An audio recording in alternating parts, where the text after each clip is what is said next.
What's clear is that the bill the big problem that we face is that people don't have confidence in the government's ability or willingness to enforce immigration laws. So what people will say is, look, we understand that we got to deal with the people that are here illegally, but we don't want 10 million more people here illegally a decade from now, and I agree.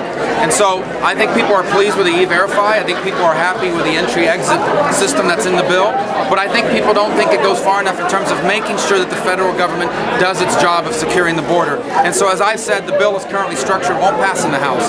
So that issue on the border security is going to have to be addressed in order to win the confidence of people and ultimately of their representatives in Congress, in order to turn in order to pass a bill and turn it into a law. So are you willing to amend the bill? Well, there's going to be amendments. We already will you issue? Absolutely. We already are working on some, and some need to happen because of technical things that need to be corrected or other mistakes that are in the bill. But I also think there are ways to improve it, and that's the way you structure legislation. I've never understood this notion of take it or leave it, where you come up with a bill and you tell people this is the only way, our way or the highway.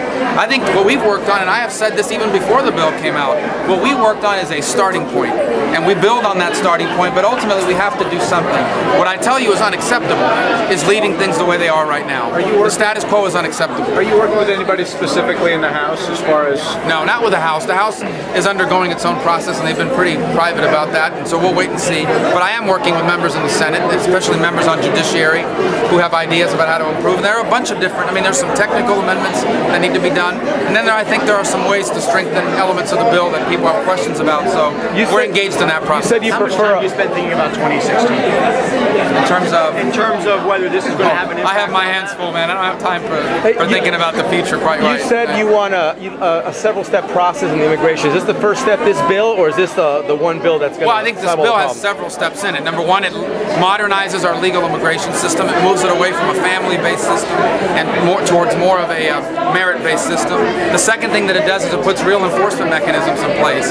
E-Verify, entry-exit tracking, $5.5 billion of border security money, and if that can be improved, we should further on that. And then third, it puts people that are illegally here through a pretty rigorous process. They'll have to come forward, they have to undergo a criminal background check, a national security background check, they have to pay a $2,000 fine, they have to pay an application fee, they don't qualify for any federal benefits, they only get the permit for 6 years, they have to come back and reapply and prove they've been paying taxes, and prove they've been paying taxes, and then they get that renewed, and then they have to wait in that process for 10.5 years.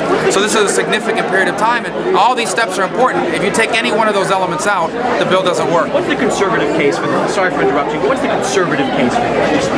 The status quo is amnesty. The conservative case for it is conservatism has always been about solving problems.